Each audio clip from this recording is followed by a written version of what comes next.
बिस्मिल्लाहिर्रहमानिर्रहीम। अस्सलाम वालेकुम नाज़रीन, आप यूट्यूब चैनल देख रहे हैं। मैं इमरान खान हूँ। ईरान एक मजबूत मुल्क के तौर पे पाकिस्तान को सूट करता है, एक कमज़ोर ईरान पाकिस्तान को सूट नहीं करता। लेकिन दूसरी तरफ हमें याद रखना कि अगर जंग दोबारा शुरू होती है, लड़ाई बढ़ जाती है, जिसके इम्कानात उतने ज़्यादा नहीं है, लेकिन अमेरिका जिस तरह हथियार इकट्ठे कर रहा है, इस तरह इस रीजन में पहले हथियार नहीं पहुंचे। अमेरिका के कौन कौन से जो बहरी बेड़े हैं वो यहाँ पे आ गए हैं, इसकी पूरी तफसीलात मेरे पास मौजूद है। मैं इसको आज स्टडी कर रहा था, मैंने सारा रिकॉर्ड निकाला है कि किस तरीके से अमेरिका ने बड़े पैमाने पे अपने हथियार यहाँ पे पहुंचाए। बहुत सारे हथियार अमेरिका के, यानी अब्राहम लिंकन वहाँ पे उनका बहरी बेड़ा पहुँच गया है। ये जेरल्ड आर फोर्ड यहाँ पे पहुँच गया है। फिर USS George H W Bush यहाँ पे पहुँच गया है। फिर एफएस चार्ल्स डिकॉल यहाँ पे पहुँच गया है। फिर जो अरेबियन सी है वहाँ पे यूएसएस ट्रिपोली है, और यूएसएस बॉक्सर भी यहाँ पे रास्ते में है, जो वेस्ट पैसिफिक की तरफ से आ रहा है। फिर मिस्ट्रॉल है, एफएस मिस्ट्रॉल, ये मशरकी मेडिटेरेनियन सी के अंदर है। फिर एक और बेड़ा भी है। तो अमेरिका के लगभग 8 बहरी बेड़े जो है वो इस रीजन के आसपास या इन्हीं पानियों के अंदर इस वक्त मुताबिक है। और याद रखिएगा, ये एक बहरी बेड़े को चलाना, उसे कंट्रोल करना, ये मुल्कों को चलाने जितना पैसा इसमें लगता है। कभी इसके ऊपर डॉक्यूमेंट्रीज बनी हुई है कि अमेरिकन बहरी बेड़े कैसे काम करते हैं। एक एक बेड़े के ऊपर जो है वो 70-70 फाइटर जेट्स मौजूद हैं, और दीगर जासूसी तैयारे और ड्रोन्स और बेशुमार चीजें। हजारों की तादाद में लोग होते हैं, किचन के अंदर ही सैकड़ों लोग काम कर रहे होते हैं। इसके ऊपर बड़ी जबरदस्त डॉक्यूमेंट्रीज है, मैंने देखी है। बहरहाल ये अमेरिका अपनी जंगी तैयारियां भी बहुत बड़े पैमाने पे कर रहा है। जंग शुरू होती है तो पाकिस्तान के लिए न्यूट्रल रहना मुश्किल हो जाएगा, क्योंकि पाकिस्तान ने अभी सऊदी अरब से पैसा पकड़ के यूएई को दिया है। और अगर सऊदी अरब ने खुदा न खास्ता पैसा मांगा तो वो पैसा इतना ज्यादा है कि पाकिस्तान वो अदा नहीं कर पाएगा। और दुनिया में और कोई ऐसा मुल्क शायद अब मौजूद नहीं है जो सऊदी अरब को पैसा वापस करने के लिए पाकिस्तान को पैसा दे दे। तो हमारे लिए कोई और रास्ता बचेगा नहीं। तो पाकिस्तान के लिए एक तो मजबूत ईरान जरूरी है कि ये जंगबंदी कायम रहे, और दूसरा पाकिस्तान के लिए जरूरी है कि ये जंग हो ही ना, वरना पाकिस्तान को इसका हिस्सा खुदा न खास्ता बनना पड़ जाएगा। अब सूरत हाल को जरा आप समझिए कि अमेरिका और इसराइल में जो सबसे बड़ा तनाज़ा है वो हथियारों का है, एटॉमिक हथियारों का है। ये मसला नया नहीं है, इसकी तारीख 3 दहाइयों से भी ज्यादा, इतना पुराना मसला कि वन फॉर ऑल अभी हल हो जाएगा तो मुझे नहीं लगता। एक बड़ी शानदार डील की थी जिसकी यूरोप भी बहुत तारीफ करता है। अभी कब्रस के अंदर कुछ मुज़ाकरात हो रहे हैं, वहाँ पे मुख्तलिफ ममालिक मौजूद हैं, जिनमें यूरोपीय ममालिक के अलावा यूरोपीय यूनियन के ममालिक हैं, उनके अलावा वहाँ पे 2-3 जो हैं वो खित्ते के और ममालिक हैं, खलीजी ममालिक। ये जब बात कर रहे हैं तो वहाँ तारीफ की गई, यानी दूसरे ममालिक इसके अंदर जो हैं उनमें मिस्र, शाम और लबनान है। तो वहाँ जो बराक ओबामा ने 2015 में मुआहदा किया था ईरान के साथ, जौहरी मुआहदा, उसकी तारीफ की। लेकिन डोनाल्ड ट्रंप ने आने के बाद जब पहली इनको हुकूमत मिली 2016 में, तो वो मुआहदा इन्होंने खत्म कर दिया था, उस पर काफी तनकीद भी हुई थी। बहरहाल ये मसला पुराना है हथियारों वाला, ये नया नहीं है, और ये फौरन हल भी नहीं होगा। इस वक्त जो सबसे अहम दरीना मसला है जो फौरन हल तलब है वो है आबनाए हुर्मुज़ का, और इस पे बहुत ज्यादा दबाव भी है। अमेरिका के लिए बड़ी शर्मिंदगी वाली बात है, यानी अमेरिका की बेइज्जती हो रही है, और कुछ लचक थोड़ी बहुत दिखानी पड़ेगी ईरान को, कुछ लचक दिखानी पड़ेगी अमेरिका को। तो ये मसला हल तो हो सकता है, लेकिन इसका फौरी हल अब ऐसा कोई दिखाई इसका भी नहीं दे रहा, क्योंकि वहाँ बारूदी सुरंगें, अमेरिका कहता है 6 महीने तो लग जाएंगे उनको साफ करने में, और इस बीच में जो अमेरिका का तेल है वो बिकता रहेगा। देखिए, अमेरिका के लिए कोई माली नुकसान नहीं हो रहा, अमेरिका वहां से अपना तेल बेच रहा है। वेनेजुएला पे उनकी कंपनियों ने कंट्रोल किया हुआ है, उनका अपना तेल खासा अच्छा अमेरिका का निकलता है, वो वहाँ पे जहाज़ों को भर भर के टैंकर्स को रवाना कर रहे हैं, और डोनाल्ड ट्रंप ने इसके बारे में दावा भी किया। तो अमेरिका का तेल बिक रहा है, लेकिन गल्फ ममालिक के ऊपर दबाव बढ़ रहा है, और अरब ममालिक खास तौर पे काफी दबाव में है। अब जो यूरोपीय ममालिक है उन्होंने कहा जी अगर अमेरिका का और ईरान का कोई अच्छा मुआहदा हो जाता है तो इस सूरत में हम भी ईरान के ऊपर जो सख्ती है उनको नरम कर देंगे। लेकिन दूसरी तरफ अमेरिका दबाव बढ़ाने के लिए ईरान पर पाबंदियां लगा रहा है, और चीन की एक आज़ाद रिफाइनरी है, आज़ाद रिफाइनरी इसको वैसे ही कहा गया, चीनी रिफाइनरी है तो चीन को टैक्स देती है, चीन का इदारा है। तो चाइनीज रिफाइनरी के ऊपर पाबंदियां लगा दी हैं अमेरिका ने।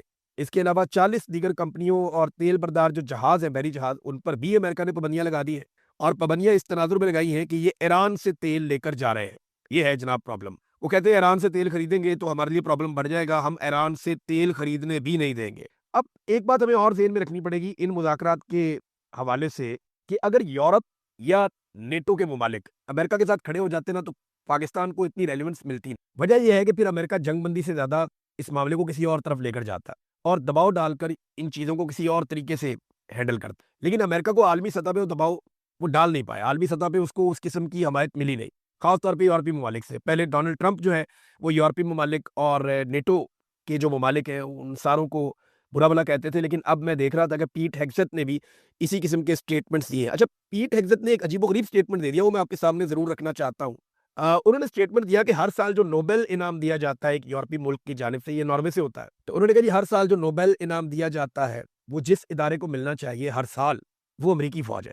अब ये उन्होंने कह तो दिया, लेकिन अभी हाल ही में ईरान में 170 के करीब मासूम बच्चियां 5 साल से लेकर 12 साल तक जो शहीद हुई, वो अमेरिकन फौज का कारनामा है। ईरान की जो क़यादत है, चाहे वो मिलिट्री है, चाहे वो सिविलियन है, चाहे वो मजहबी लोग हैं, उनका जो कत्लेआम किया गया वो अमेरिकन फौज ने किया, इसराइली फौज के साथ मिलकर। हजारों लोग अब तक जो है वो जहाँ बहक हो चुके, शहीद हो चुके हैं। इसके अलावा मैं आपको ये बता देता हूँ कि 9/11 के बाद से लेकर अब तक ये अलग अलग रिपोर्टें हैं। कुछ रिपोर्टें जिन्हें अमेरिका मानता है, कुछ रिपोर्टें जिन ममालिक में लोगों की जाने गई हैं वो मानते हैं, कुछ रिपोर्टें अक़वाम मुत्तहिदा मानता है, कुछ रिपोर्टें आज़ाद ज़राए से, हर एक की अपनी अपनी रिपोर्ट है। लेकिन अलग अलग किस्म की रिपोर्टों को अगर आप इकट्ठा करें तो जो इराक के अंदर अमेरिका ने जंग लड़ी है ना, 2005, 6 और 7 के अंदर जो डाटा है, वो डाटा ये बताता है कि अलग अलग तादाद है। कोई ये कहता है कि 10,33,000 इराक के अंदर लोग मारे गए, शहीद हो गए, और इसमें अमरीकी फौजी भी बहुत बड़ी तादाद में मारे गए थे। जो लड़ाका लोग हैं वो भी मारे गए थे, इराकी फौजी भी मारे गए थे। और फिर इसमें एक तादाद जो बताई जाती है वो 2.4 मिलियन भी बताई जाती है, यानी 24 लाख तक लोग वहां पे मारे गए। लीबिया की लड़ाई में, यमन की लड़ाई में, सोमालिया की लड़ाई में, शाम की लड़ाई में लाखों लोग मारे गए, और ये लड़ाइयां अमेरिका ने की हैं। अफगानिस्तान के अंदर जो अमेरिका ने जंग शुरू की थी, उस जंग के अंदर अब तक की जो इंफॉर्मेशन है उसमें 2 अलग अलग डाटा है। अफगानिस्तान के अंदर सिर्फ जो बताया जाता है 9.5 लाख अफगानी जो है वो शहीद हो गए, इस लड़ाई की नजर हो गए, जबकि पाकिस्तान के अंदर भी 1 लाख के करीब शहरी जो है वो शहीद हुए। अब अलग अलग डाटा है। फिर अबू गरीब जेल आप देख लें, उसकी जो स्टोरीज हैं, जो ग्वांटानामो बे की स्टोरीज हैं, इन सारों को आप इकट्ठा करें तो अमेरिकन फौज का कैसे बनता है अमन का नोबेल इनाम लेना। अभी तो ट्रंप को नहीं मिला, तो अमेरिकन फौज लेना चाह रही है अमन का नोबेल इनाम। बहरहाल ये एक स्टेटमेंट है, वो बढ़ा चढ़ा के बात करते हैं, अमेरिकन का अपना एक स्टाइल है, और वो बहुत गुस्से में है यूरोपीय ममालिक पर, और यूरोपीय ममालिक भी बहुत मुतहर्रिक हो गए। उनके थिंक टैंक इस वक्त अपनी सरहदों की हिफाजत के लिए नए मंसूबे तैयार कर रहे हैं। यानी जो अमेरिका के ऊपर उनका इन्हिसार है, वो उसको अब कम करना चाहते हैं अमेरिकन धमकियों के बाद, या डोनाल्ड ट्रंप के रवैये के बाद। उन्हें अंदाजा हो गया है कि अमेरिका में तो हुकूमतें बदलती रहेंगी, और अमेरिकन के अंदर ये सोच पैदा हो गई है, ये इसको अप्रिशिएट किया जा रहा है कि यूरोप पैसे खर्च नहीं करता, फौजी खर्च नहीं करता, और यूरोप का तहफ़्फ़ुज़ अमेरिका क्यों करे। तो अब यूरोप को अपना तहफ़्फ़ुज़ खुद करना पड़ेगा। यूरोप को खतरा किससे है? यूरोप का जो पहला खतरा जिसे वो समझते हैं, वो रूस को समझते हैं। रशिया एक बहुत बड़ा खतरा यूरोप के लिए, क्योंकि यहाँ से बॉर्डर लगता है, वो सेंट्रल एशिया की तरफ से आता है। यूक्रेन जो है वो बिल्कुल यूरोप के बॉर्डर पे है। तो अब इस बारे में रशिया के साथ उन्हें बातचीत भी करनी पड़ेगी, मुज़ाकरात भी करने पड़ेंगे, और रशिया से निपटने के लिए अपने हथियारों को भी तैयार करना पड़ेगा। एक बहुत बड़ा इत्तेहाद है उनका, जैसे उन्होंने यूरोपीय यूनियन को इकट्ठा किया, वो बाकियों के साथ भी मुआहदे कर सकते हैं। चाइना का उनको एक थ्रेट है हमेशा से, लेकिन चाइना का थ्रेट ऐसा नहीं है कि बराह रास्त चाइना कोई हमला कर देगा। चाइना का थ्रेट कुछ इस तरह से है कि चाइना उनकी मईशत के ऊपर कंट्रोल कर लेगा। अब चाइना के साथ उन्हें बातचीत करनी पड़ेगी, और अपने तजारती खसारे को कंट्रोल करना पड़ेगा। देखिए ना, चाइना की कुछ क्वालिटीज है, एक तो प्रोडक्शन बहुत तेज करता है, दूसरा उनकी कॉस्ट ऑफ प्रोडक्शन बहुत कम है, तीसरा चाइना की जो रसद है वो बहुत तेज, वो बड़ी तेजी से अपना माल सप्लाई करता है पूरी दुनिया में। तो जब उसका माल पहुंचता है किसी मंडी के अंदर, तो किसी और माल की गुंजाइश नहीं रहती। तो यूरोप को एक बैलेंस क्रिएट करना है चाइना के साथ तजारत में। वैसे अभी ये स्पेन का जो वज़ीर आज़म है पेड्रो, ये वहाँ गया था चाइना, इसने चाइना के साथ ये बात की है कि आप हमारे साथ तजारत का एक बैलेंस क्रिएट करें। नाज़रीन, ये इंटरनेशनल खबरें ये और भी आती रहेंगी, मैं आपके साथ शेयर करता रहूँगा, बल्कि मेरे पास काफ़ी सारी मौजूद हैं।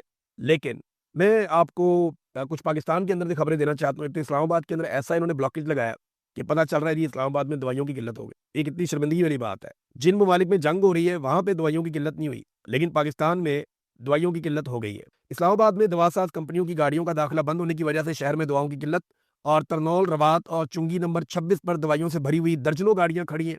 इन गाड़ियों में जान बचाने वाली अद्वियात भी शामिल हैं, और इसमें इंसुलिन भी शामिल है, इसमें दीगर दवाइयां भी शामिल हैं जो मरीजों को दी जाती हैं।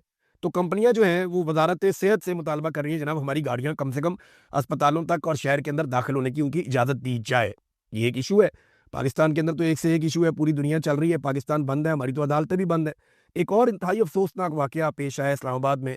हमारे एक बड़े सीनियर जर्नलिस्ट हैं, बहुत पुराने जर्नलिस्ट हैं, फ़खरुर रहमान साहब, उन्हें नाज़रीन गिरफ्तार कर लिया गया अचानक से, और ये इंतहाई काबिल मज़म्मत हरकत है। पीका एक्ट के तहत जब दिल करता है, जिसका दिल करता है, वो उठाकर ले जाते हैं बंदे को। जो भी हुकूमत पे तनकीद करता है या निज़ाम के ऊपर तनकीद करता है, उसको फौरी तौर पे गिरफ्तार कर लिया जाता है, और फ़खरुर रहमान साहब तनकीदी आवाज़ों में से एक आवाज़ है। तो यही वो सहाफ़ी हैं, बहुत पुरानी सहाफ़त कर रहे हैं। इन्होंने सुप्रीम कोर्ट ऑफ पाकिस्तान में जाकर जजेस को बताया था कि पीएमएलएन के वर्कर ने सुप्रीम कोर्ट ऑफ पाकिस्तान पे दावा बोल दिया है, तो आप अपनी जान बचा लें। ये इतना ही पुरानी जर्नलिज्म कर रहे हैं, और एक तनकीदी आवाज़ है। इनको भी खामोश करवाने के लिए गिरफ्तार कर लिया गया। इंतहाई काबिल मज़म्मत और घटिया हरकत है। नाज़रीन, नेतन्याहू के हवाले से एक खबर आई, मैं आपको जाते जाते बता दूं कि ये पता चला कि नेतन्याहू को कैंसर है, लेकिन नेतन्याहू ने ये दावा किया कि उसके कैंसर का ठीक इलाज हो गया है और उसकी जान खतरे से बाहर है।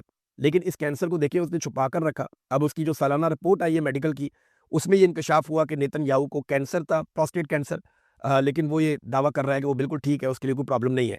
एजाज चौधरी साहब, उनकी तबीयत काफ़ी ख़राब है, लेकिन उन्हें दोबारा जेल में मुंतकिल कर दिया गया। ये निज़ाम जुल्म से बाज ही नहीं आ रहा, इन्हें समझ ही नहीं आ रही, और इसके लिए लोग अब सियासतदानों को रिस्पॉन्सिबल नहीं समझते। मैं आपके सामने एक सर्वे रखता हूँ, ये देखिए सर्वे, ये मैंने खुद सर्वे करवाया है। इस सर्वे का आप डाटा देखेंगे तो आपको समझ आ जाएगी कि आज पाकिस्तानी क्या सोचते हैं और किस तरीके से सोचते हैं। ये है जनाब वो सर्वे और उसके नताइज। सवाल हमने जो सर्वे में किया था वो ये किया था कि पाकिस्तान के पीछे रह जाने के लिए असल में जिम्मेदार कौन है, और हमने 2 ऑप्शन दिए। नंबर 1 जर्नैलों की मुदाखलत, नंबर 2 सियासतदानों की नालायकी। तो हमने लोगों से कहा कि आप 1 या 2 लिखकर जवाब दें ताकि आपको हम रिजल्ट जारी करें। 10,000 से ज़ायद वोट पड़ चुके हैं अब तक, बल्कि काफ़ी ज़्यादा हो गए हैं। और इन वोटों के बाद जो सर्वे के नताइज हैं वो ये बताते हैं कि आज पाकिस्तानियों की अक्सरियत ये समझती है कि पाकिस्तान के मसाइल के लिए जो सबसे बड़ी वजह है वो मिलिट्री जर्नैलों की बार बार मुदाखलत है। कभी मार्शल लॉ लगाते हैं, कभी हुकूमतें गिराते हैं, कभी हुकूमतें बनाते हैं, कभी सियासतदानों को जेलों में डालते हैं। तो ये मुल्क को चलने नहीं देते, ट्रैक पे आने नहीं देते। तो जर्नैलों की मुदाखलत के हवाले से जो लोगों ने वोट किया वो 93.4% किया। बड़ा क्लैरिटी के साथ लोग हैं। 93.4% लोग जिन्होंने वोट किया वो ये समझते हैं कि जर्नैलों की मुदाखलत एक वजह है कि पाकिस्तान पीछे रह गया, पाकिस्तान के हालात आज उतने अच्छे नहीं है, मईशत हमारी बर्बाद हो गई, दहशतगर्दी पाकिस्तान में आ गई, हम कहाँ से कहाँ पहुँच गए, दुनिया आगे निकल रही है, दुनिया की मईशतें तरक्की कर रही हैं, हम कर्जों का बोझ उठाते चले जा रहे हैं, उठाते चले जा रहे हैं, कोई एक शोबा नहीं है जिसमें हम तरक्की करके आगे बढ़ रहे हो। फिर जो लोग ये समझते हैं कि सियासतदान नालायक है और उनकी वजह से पाकिस्तान पीछे रह गया, उनकी तादाद 6.6%। नाज़रीन, पाकिस्तान तहरीक इंसाफ आहिस्ता आहिस्ता मोमेंटम पकड़ रही है एहतजाज का। होगा क्या? मैं आपके सामने पूरी पिक्चर रख देता हूँ कि अब होना क्या है और ये हुकूमत कर क्या सकती है। लेकिन इससे पहले मैं आपको एक स्टेटमेंट बताता हूँ जो फील्ड मार्शल आसिम मुनीर कई जगह पे ये स्टेटमेंट दे चुके हैं, और ये जो स्टेटमेंट है इसके बारे में फ़खरुर रहमान साहब जर्नलिस्ट हैं, उन्होंने बाकायदा एक इंटरव्यू दिया सियासत.pk को, और उसमें उन्होंने बताया जी एक जगह पे नहीं कई जगह पे मुख्तलिफ मकामात पर पाकिस्तान के फील्ड मार्शल आसिम मुनीर ये बात कर चुके हैं कि जब तक मैं फील्ड मार्शल हूँ इमरान खान रिहा नहीं हो सकता। और ये बात ठीक है।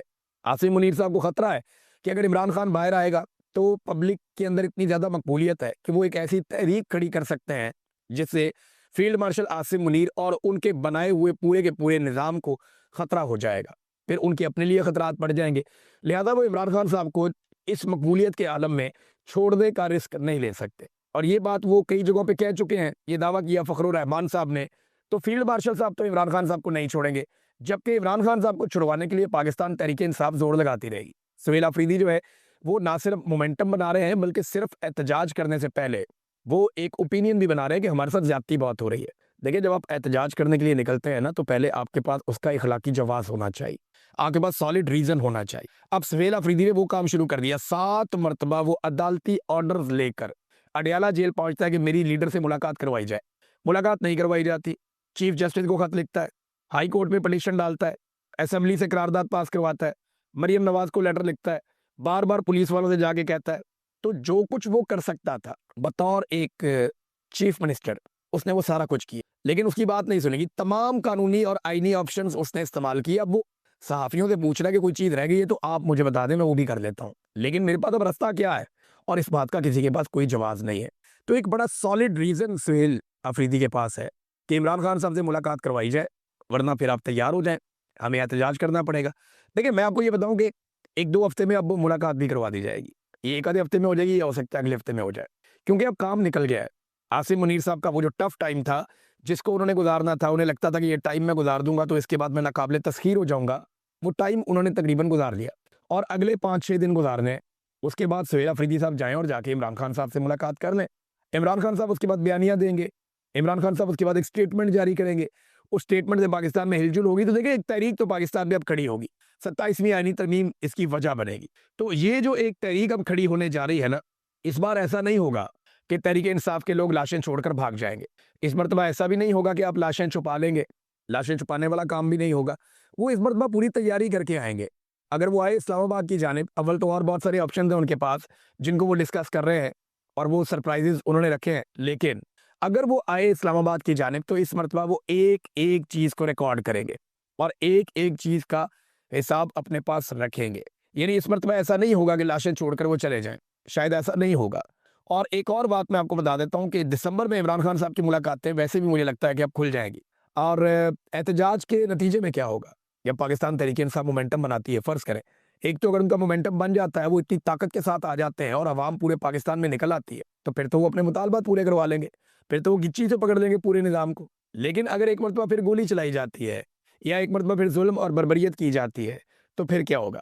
اس کے نتیجے میں پاکستان پھر کئی مہینے یا کئی سال پیچھے چلا جائے گا، سیاسی عدم استحکام پیدا ہو جائے گا پاکستان میں دوبارہ سے، پھر سے IMF سے آپ کو بڑے قرضے لینے پڑیں گے، پھر سے آپ کو جو ہے وہ عدم استحکام کا سامنا کرنا پڑے گا، پاکستان میں ایک بد اعتمادی پیدا ہو جائے گی، معیشت کا پہیہ جو پہلے ہی نہیں چل رہا وہ بالکل ہی ٹھپ ہو جائے گا، پھر پاکستان کا مزید ایک سال ضائع ہو جائے گا۔ جب یہ ایک سال ضائع ہو جائے گا تو پھر کیا ہوگا؟ پھر دوبارہ پاکستان تحریک انصاف ایک سال کے بعد کھڑی ہو جائے گی۔